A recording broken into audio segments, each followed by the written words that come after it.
E gravando. Pronto. Então, gravou aí também, Oswaldo? Começou?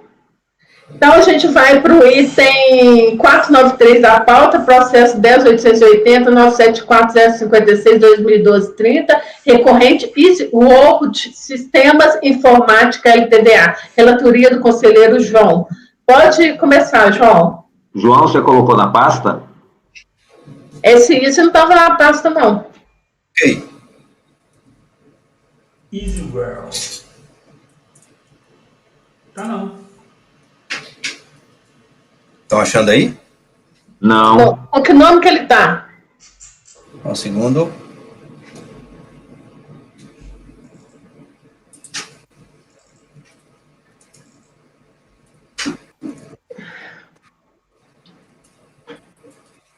Achei. Esse Word, ele é retorno, né? Isso é inteligência? Não, ele é de junho. Ah, retorno porque voltou do mês passado, tá? Isso. Só um segundo que a pasta T travou aqui.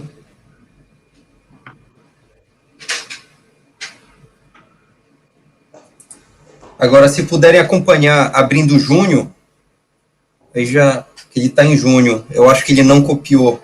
Ah, tá. Tá em junho.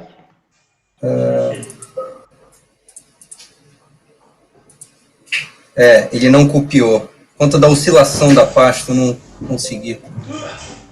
Aqui. Eu já consegui copiar aqui, João. Conseguiu, presidente? Consegui copiar. Obrigado. Os outros estão lá, acabei de verificar. Então pode fazer um resumo aí, João. Então, estamos diante aqui de PERDComp, né, onde a DRF não reconheceu o direito creditório em favor do contribuinte, não homologando a referida PERDComp. A contribuinte, ao se manifestar da decisão, a DRJ entendeu que ela não se desincumbiu do ônus de provar o seu direito creditório, porque, de fato, não há juntada de documentos nesse sentido que comprove o direito creditório dela, né? Com isso, a DRJ entendeu por unanimidade em manter a não homologação, e a contribuinte vem no recurso voluntário trazendo à tona os mesmos argumentos que já trouxe outrora na sua manifestação de conformidade ao relatório. Pode ir por voto, João. A interposição do recurso voluntário se mostra tempestivo e segue os requisitos legais de sua admissibilidade, razão pela qual ele merece ser conhecido por este Conselho. Do ônus probandi, na análise meritória, já é conhecimento amplo desse Conselho de que nós temos o entendimento de admitir provas juntadas nos autos em sede de recurso voluntário, não estritamente apenas em âmbito de defesa, impugnação, manifestação de conformidade. Contudo, neste caso concreto, não se verifica que houve qualquer tipo de juntada que embasasse o direito creditório. A mera retificação da DCTF não é suficiente para garantir o crédito pleiteado pela contribuinte.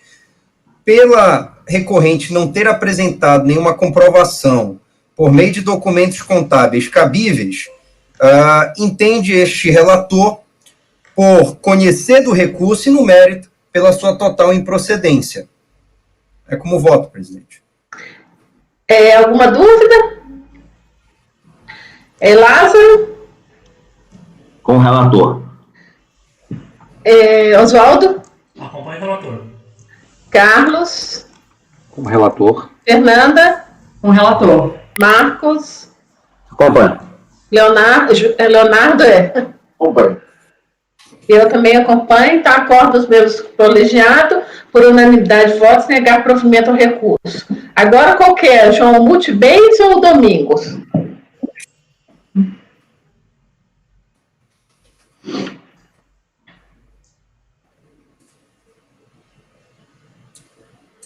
Bateu frio aí, Oswaldo?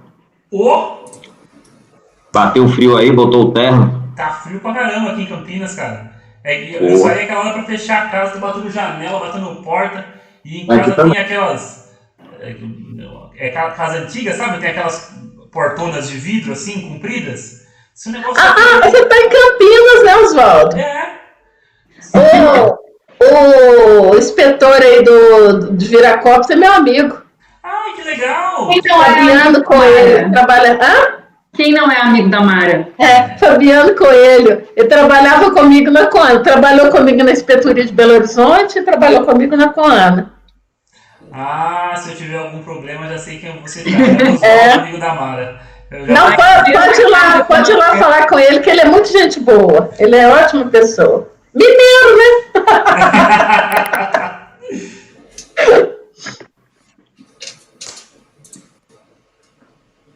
Achou aí, João?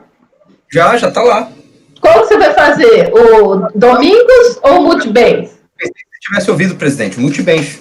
Então tá. Então pode começar a ler. Bom, Em junho é o mês passado, né? isso. Mas esse tá aqui em julho. Julho? Ah, tá. Tá.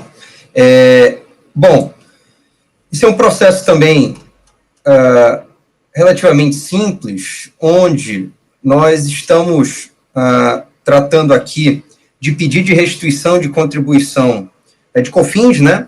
Foi protocolado em 10/9/2004, em relação aos pagamentos efetuados entre 10 de março de 99 e 26/7/2004, conforme o DARF, cópia aqui, folhas 54 a 88, na planilha anexada ao processo, que importa no valor de 507.260,17. Houve o entendimento pela DRJ em manter a não homologação pelo prazo, uma vez que teria, né, fluído aí o prazo decadencial, no caso, de 5 anos, né? E por isso, então, não houve o reconhecimento, tá? Pelo fato de ter sido feito o pedido de forma extemporânea, né? E assim, entende que o direito contribuinte de pleitear a restituição do tributo ou contribuição paga devidamente ou em valor ao maior devido extingue-se após o transcurso de 5 anos, contados da data da extinção do crédito tributário. E assim, a DRJ de Curitiba junta inúmeros entendimentos nesse sentido. A recorrente, contudo, ela, neste recurso voluntário, alega que a prescrição, na expressão da contribuinte, né, prescrição seria decenal para o pedido de restituição. O mérito quanto ao direito, no caso de ser reconhecida a isenção da COFINS, e razões impeditivas à realização do pedido de restituição através de PERDCOMP. Nesse sentido, é o relatório, presidente. Pode falar, pode proferir o voto. Bom, rapidamente aqui, quanto à prescrição decenal alegada pela contribuinte, trata o presente processo protocolizado em 10/9/2004, esse pedido de compensação relativo a recolhimento de COFINS referente aos períodos de março e de 99 a julho de 2004, planilhas e cópias dos DARFs anexos aos autos. Para os pedidos de restituição formulados anteriormente à Lei Complementar 118/2005, não se aplica o prazo quinquenal, mas sim o prazo decenal. A matéria já é pacífica, cito apenas aqui o RE 566621, né, com repercussão geral do STF, que todos aqui já conhecem. Então, presidente, se me permite, a questão de prescrição aqui também já é objeto de súmula CARF, número 91, onde o pedido de restituição pleiteado administrativamente antes de junho de 2005 No caso de tributo sujeito ao lançamento por homologação, que é o caso, aplica-se o prazo prescricional de 10 anos. Né? A contribuinte fala ainda pela impossibilidade de uso de formulário impresso para as competências não consideradas prescritas. O único argumento quanto ao ponto se traduz na impossibilidade de realizar o pedido eletrônico para as competências consideradas prescritas por este. Contudo, como bem pontuado pela DRJ, é fato que o pedido quanto aos pagamentos feitos após setembro de 99 poderiam ser efetivamente formalizados eletronicamente, já que nenhum obstáculo pode ser constatado. E a contribuinte não traz nenhuma prova desses obstáculos, dela não conseguir realizar isso por meio eletrônico. Com base em todas as razões aqui supraexpedidas, voto no sentido de dar parcial provimento ao recurso voluntário para determinar que os autos retornem à DRJ para que esta, superada a prejudicial relacionada no decurso de prazo prescricional, possa analisar a restituição considerando somente os pagamentos feitos até setembro de 99, proferindo uma decisão em que sejam analisados esses argumentos pela recorrente. É como voto. Alguém quer fazer algum comentário? Não, acho que por aí, não.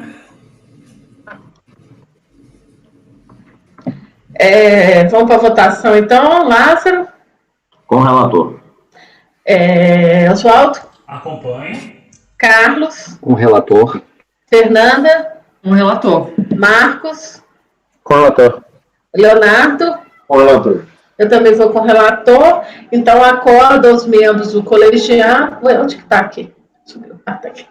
Acordo aos membros do colegiado por unanimidade de votos, sem dar parcial provimento ao recurso. Vão, então, para o Domingos agora, João?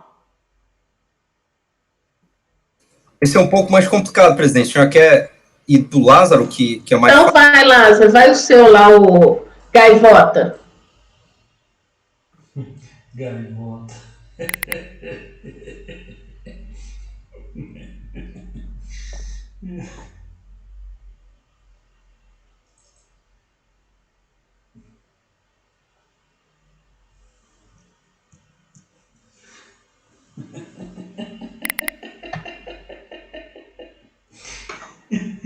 Pôs lá, Lázaro?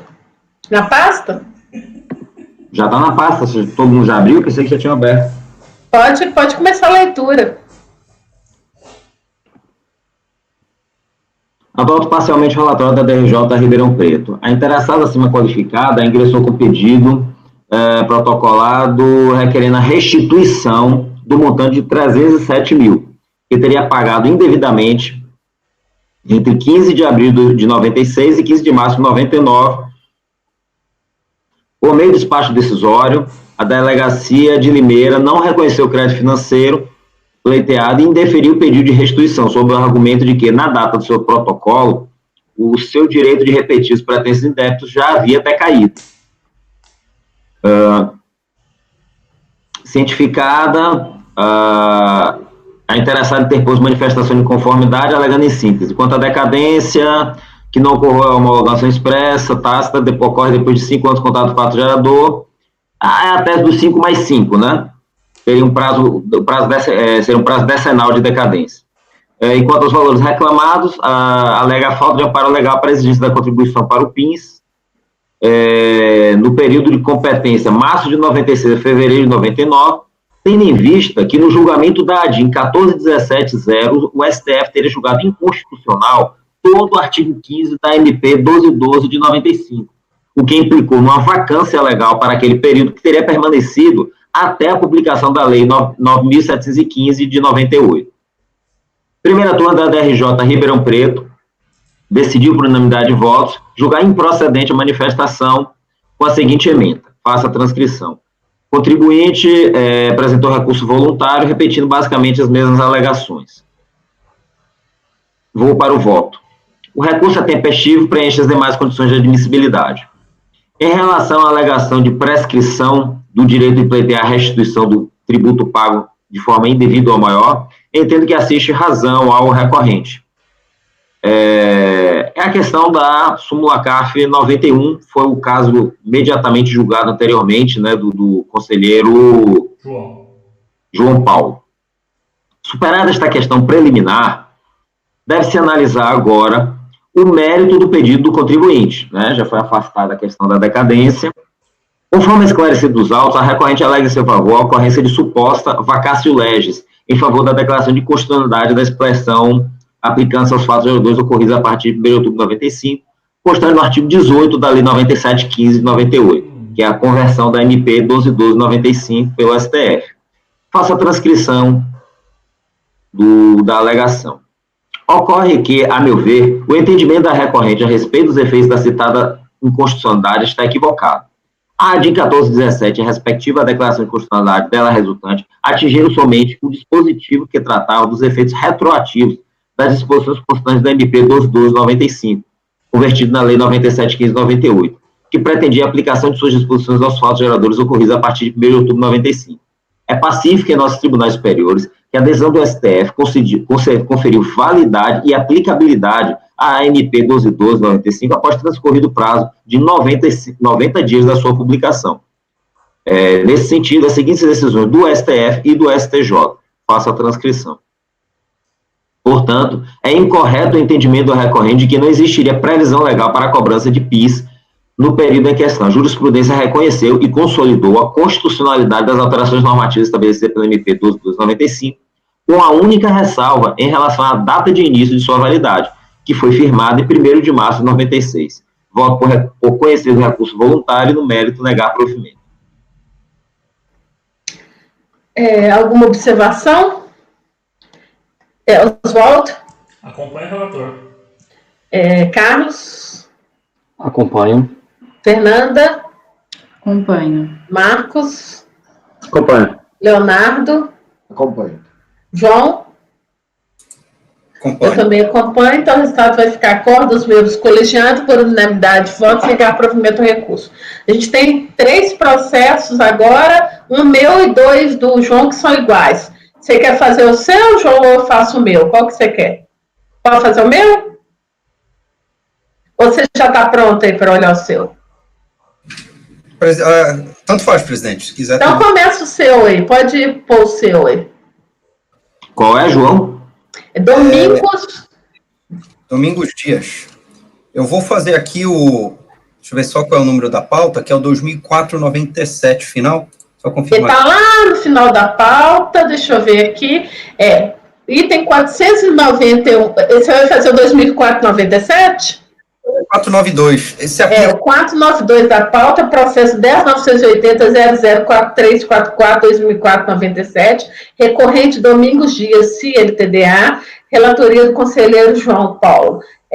Tem 491 também, mas a gente vai votar o 492 primeiro, né? Então pode passar para o relatório e voto. Ok. Bom, trato o processo aqui de pedido de restituição de PIS, protocolizado em junho de 2004, onde se está levando em consideração a relação aos períodos de fevereiro de 99 a junho de 2000. A contribuinte traz um quadro destinado à descrição do motivo de pedido que consta os seguintes esclarecimentos, né, restituição de PIS sobre aquisição de gasolina e óleo diesel da revendedora, distribuidora, e traz aqui as legislações pertinentes.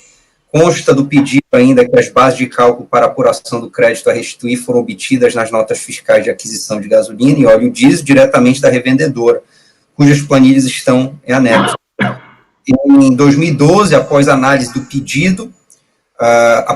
pedido foi indeferido pela Delegacia da Receita Federal do Brasil em Maringá, parte em razão da decadência do direito, parte em face à falta de previsão legal capaz de autorizar a restituição. Inconformada, a contribuinte apresentou sua manifestação de inconformidade e trouxe à tona, após decisão unânime da DRJ, mantendo a decisão da Delegacia da Receita Federal, em Maringá, negando o provimento à defesa da contribuinte, esta trouxe os mesmos argumentos a esse recurso voluntário para análise desse relator. É o relatório, presidente. Pode ir por voto. Bom, quanto à interposição do recurso voluntário, se mostra tempestivo e segue os requisitos legais de sua admissibilidade, razão pela qual dele toma conhecimento. Constei no parágrafo 3º do 57 do RICARF, em razão de não haverem novos argumentos ou documentos juntados pela recorrente, e por concordar com as razões postas na decisão recorrida, transcrevo adotando desde já a razão de decidir. Primeiro, da decadência do litígio e considerações.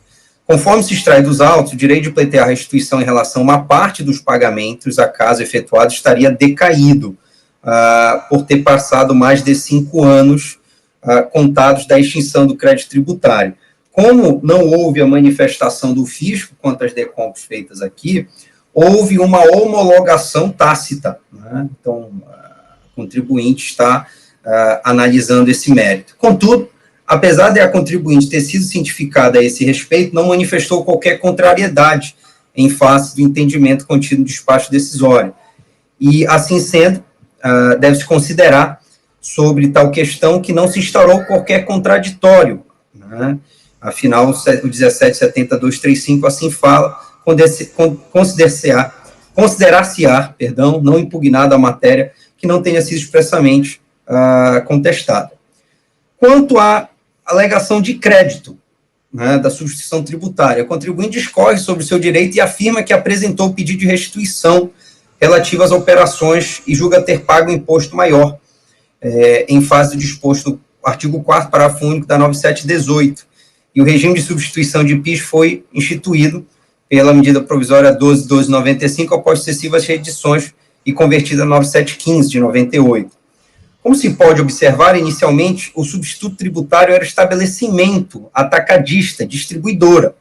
Posteriormente, a 9718 introduziu algumas modificações sobre a matéria, as quais entraram em vigor em fevereiro de 99. Embora tenha mantido o regime de substituição, esse diploma legal transferiu o papel de substituto nas operações com derivados de petróleo, que é o caso aqui, da distribuidora para a refinaria, alterando também a base de cálculo para efeito do recolhimento da parcela relativa à substituição. Logo, no período em questão que a contribuinte estará aqui reclamando, não há qualquer esteio na legislação que acompanhe, né, o entendimento da contribuinte. A contribuinte ainda discorre sobre seu direito e afirma que, independentemente da fundamentação exposta, o fato é que, passado mais de 5 anos do protocolo da DECOMP, o fisco não proferiu nenhuma manifestação, despacho, nem para a instrução do feito.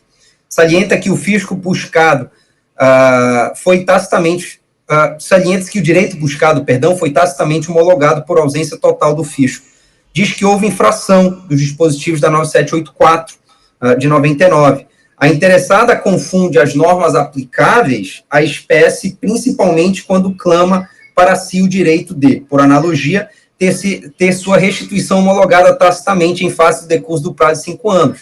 Com efeito, tratando de pedido de restituição, em que pese não haver como censurar suas considerações acerca da demora na elaboração da decisão por parte da autoridade administrativa, é importante asseverar que nas normas de regência não há previsão de qualquer penalidade, ou mesmo a previsão de reconhecimento tácito do direito buscado pela contribuinte em função de uma eventual demora na análise do pedido. Quanto ao previsto no parágrafo 5º do 74 da 9430, a sua simples leitura parece ser totalmente esclarecedora.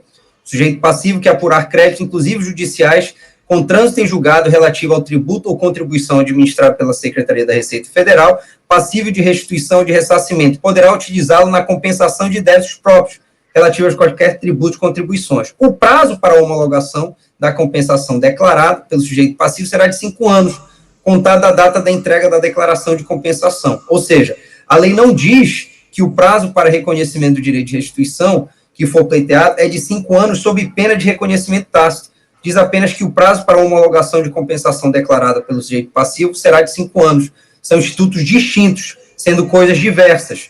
É evidente que não há razão na argumentação desenvolvida assim pela contribuinte. Nesse sentido, não houve nenhum outro argumento trazido ou nenhuma questão que fundamente, como inicialmente pleiteia a contribuinte, a anulação do auto de infração.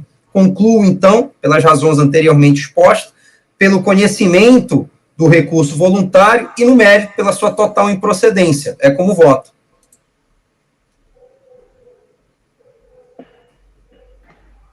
Lázaro? Com o relator. Oswaldo? Acompanho. Carlos? Acompanho. Fernanda? Com o relator. Marcos? Acompanho. Leonardo? Acompanho. Eu também acompanho. Então, acordo os membros colegiados por unanimidade de votos negar provimento ao recurso. O 491 é igual, João?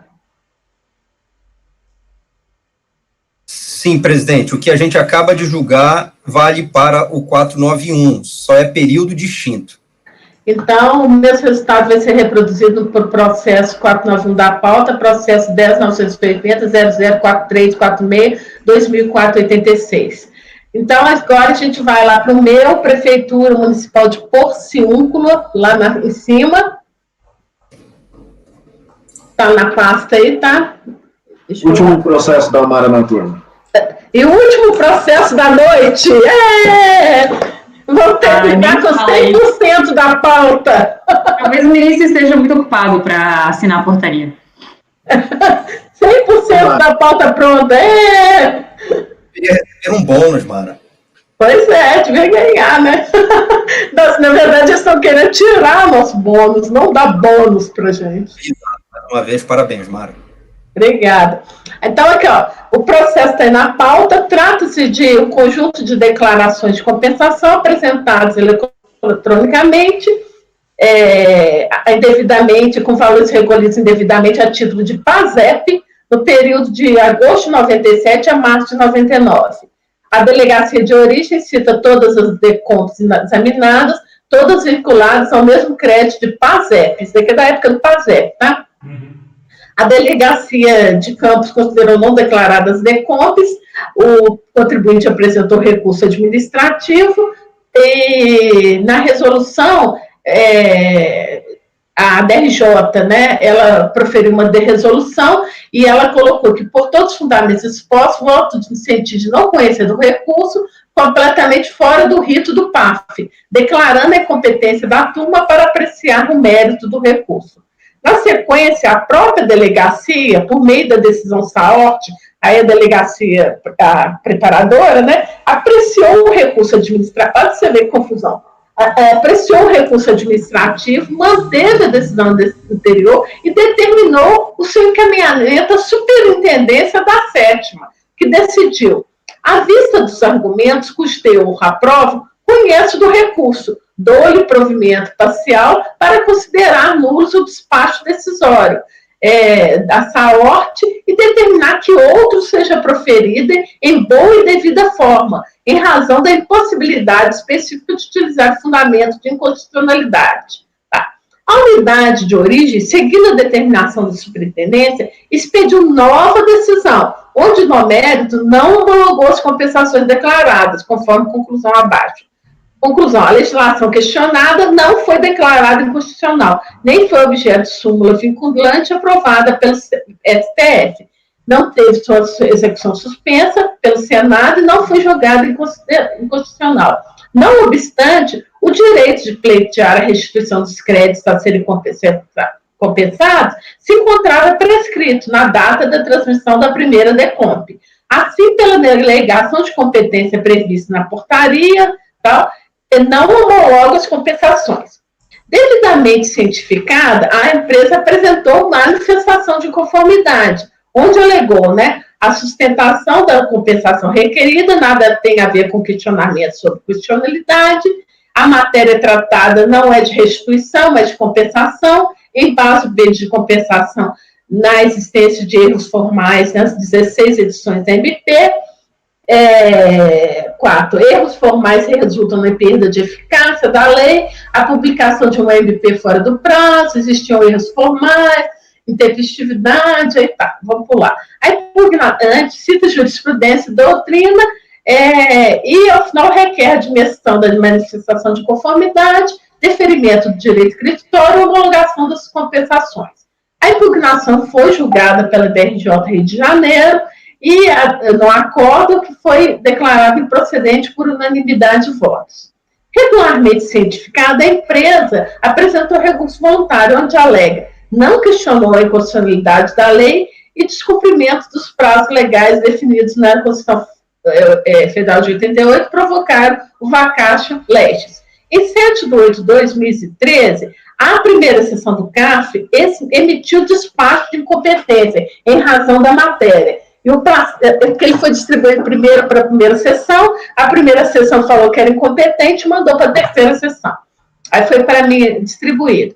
Segundo consta no processo, a unidade de origem não homologou as compensações por entender que não havia crédito revestido de liquidez e certeza, já que não houve declaração de inconstitucionalidade da lei ou súmula do STF, ou suspensão da execução pelo Senado Federal, e muito menos sentença transitada e julgada a favor do contribuinte. Aí ele fala, a legislação questionada não foi declarada inconstitucional, não teve sua execução suspensa, e logo eram devidos os débitos recolhidos a título de PASEP, não restando certeza e liquidez necessária para se operacionalizar uma compensação dos termos do artigo 170 do CTN. Além disso, a unidade da Receita conclui que o direito de prediar a restituição dos créditos estava prescrito na data de transmissão da primeira DECOMP. Não, aí ele põe aí que estava prescrito, né? Em sua manifestação de conformidade, a contribuinte insiste na tese de erros formais na Lei 9.715, edições da MP, e apenas, ao final, traz argumentos a respeito da prescrição ou decadência, alegando que o artigo 168 da CTN trata de restituição e não de compensação, e este não se sujeita a prazo prescricional ou decadencial. Aí eu reproduzo, a DRJ resume assim a controvérsia. A controvérsia configurada nos autos gravita em torno de 2 pontos. A autoridade afirma que o contribuinte alega inconstitucionalidade para sustentar o direito, a autoridade afirma que o alegado direito já havia sido atingido pela decadência. E ainda, analisa as alegações da contribuinte, afirmando que são falhas, já que para haver compensação é necessário inicialmente haver crédito líquido e certo, reconhecido pela autoridade administrativa. Expõe o relator do acordo que o contribuinte apresentou demonstrativo do seu crédito, informando como origem pagamento a maior ou devido, o que infere-se ao pedido de reconhecimento do crédito, o que pode ser confirmado pela apresentação do PERDECOMP, que é o pedido de restituição e declaração. Raciocínio correto da DRJ, já que é sabido que os pedidos de compensação são sempre acompanhados de pedido de restituição, onde o contribuinte deve informar qual débito quer compensar e com qual crédito, identificando qual crédito tem direito e confessando ou declarando os débitos que são devidos à Fazenda. A autoridade fazendária, a partir dessa informação, e se consegue identificar a certeza e liquidez dos créditos, homologa a compensação, em confronto com as informações que dispõe de seu banco de dados.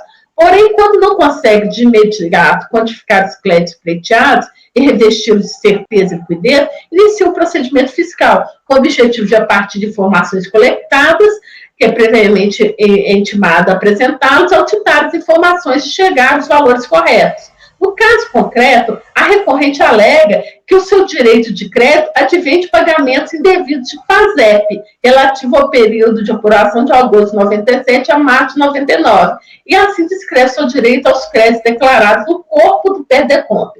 Os créditos declarados têm origem na ocorrência de vácuo legislativo no período compreendido entre as datas da MP 1212 e a Lei 9.715, redundou em recolhimentos indevidos da contribuição. A estuda ele colocou na DECOMP dele, né? Na PERDECOMP. Conclusão, pelo que se pode constatar acima acima exposto, cristalina o direito do contribuinte utilizar referidos créditos à compensação de débitos relativos aos tributos, né?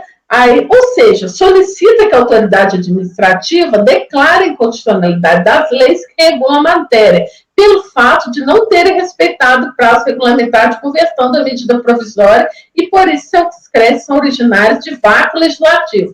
Ou seja, ele entendeu que o crédito dele era líquido e certo, PASEP, que ele falou, tem um vácuo legislativo, E ele mesmo interpretou a Constituição, declarou a inconstitucionalidade no PDCOM e falou, eu tenho esse crédito, e depois falou assim, não, eu não estou questionando o crédito, eu estou questionando, você tem que questionar o débito, porque o crédito eu tenho. Ele estava certo do crédito dele, né?